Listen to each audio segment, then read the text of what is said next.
Hello दोस्तों। आज हम लोग बात करेंगे एक्सरे रिस्ट प्रोजेक्शन के बारे में। इसमें कितनी पोजीशन होती हैं और क्या पैथोलॉजी होती है जिसको देखने के लिए कराया जाता है, और पोजीशन क्या होती है, सीपी एंगल, एफएफटी क्या होती है, सारी चीज़ें हम लोग आज जानेंगे। तो सबसे पहले हम बात कर ले रहे हैं चेस्ट रिस्ट एपी और पीए के बारे में। ठीक है, एक नंबर पे जो दिया हुआ है रिस्ट की क्या पैथोलॉजी क्या है। रिस्ट बोन को देखने के लिए किया जाता है, ये देखो रिस्ट बोन है, इसको देखने के लिए ये व्यू किया जाता है। कई बार बच्चों की एज का पता लगाने के लिए भी ये व्यू किया जाता है।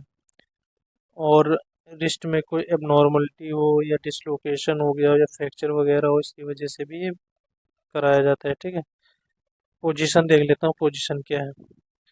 Wrist palm side touch to cassette, यानी कि जो हाथ की हथेली होती है उसको उसको जो है कैसेट के ऊपर टच करते हैं, और एक्सरे बीम जो होती है वो हमारी पोस्टीरियर साइड से गुजरती है।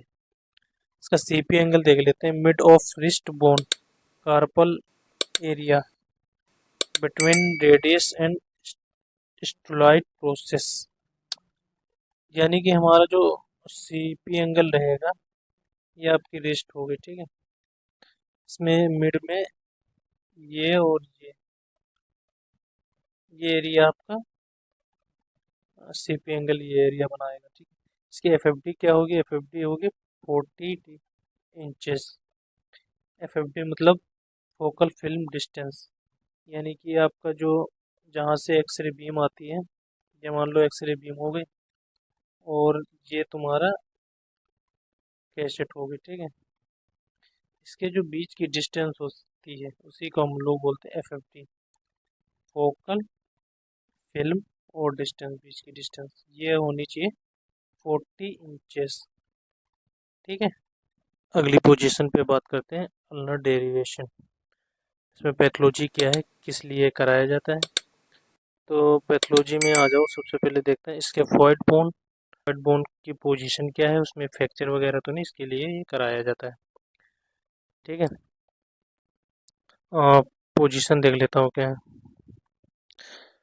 Prone hand with flex wrist ulnar side, यानी कि हैंड, ये देखो ये पोजीशन बनी हुई है, यानी कि हैंड को जो है, ये जो बोन होती है अपनी रेडियस और अल्ना, तो ये अल्ना की तरफ इसको थोड़ा डेविएट किया जाता है, अल्ना की तरफ इसको धकेला जाता है, इसलिए इसको अल्ना डेविएशन बोलते हैं।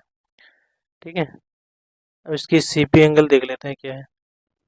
Eight the mid of ulnar and radial styloid process, या इसके पॉइंट बोन, यानी कि ये जो ये आप इसमें इमेज में देख रहे हैं ना, ये इसकी इसमें ये इसका ये रहेगा लगभग इसके पॉइंट बोन के आसपास में सीपी एंगल रहेगा। एफ एफ डी इसकी 40 इंचेस है, और सी आर एंगल यानी कि सेंटर रे का एंगल तो नहीं है, मतलब हाथ का जो एंगल है, हाथ कितने डिग्री रोटेट होगा उसका दिया है 10 to 15 degree proximally along axis of f a towards elbow. ये ये वाला डिग्री जो है 10 to 15 डिग्री होगा।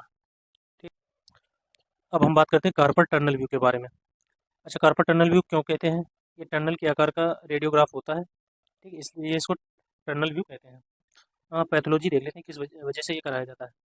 कार्पल टनल सिंड्रोम के लिए, और मीडियल जो नर्व होती है उसको, उसमें कंप्रेशन वगैरह तो नहीं, उसके लिए भी ये व्यू कराया जाता है। ठीक है, इसकी पोजीशन देख लेते हैं।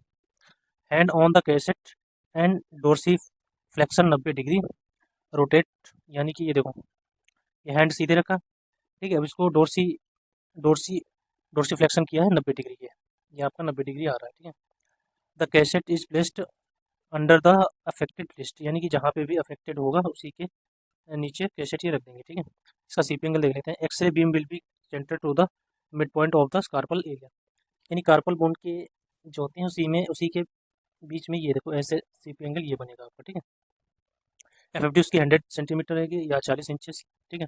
और सेंट्रल एंगल क्या है, 25 to 30 डिग्री। इसको देखते हैं, समझते हैं। देखो ये हो गया आपका, ये हैंड हो गया, ठीक है, ये कैसेट हो गया। और ये एक्सरे ट्यूब मान लिया हो गया, ठीक है। अब यहाँ से जो ये रे आएगी, ये रे, इसका जो एंगल होगा ये वाला, ये 25 से लेके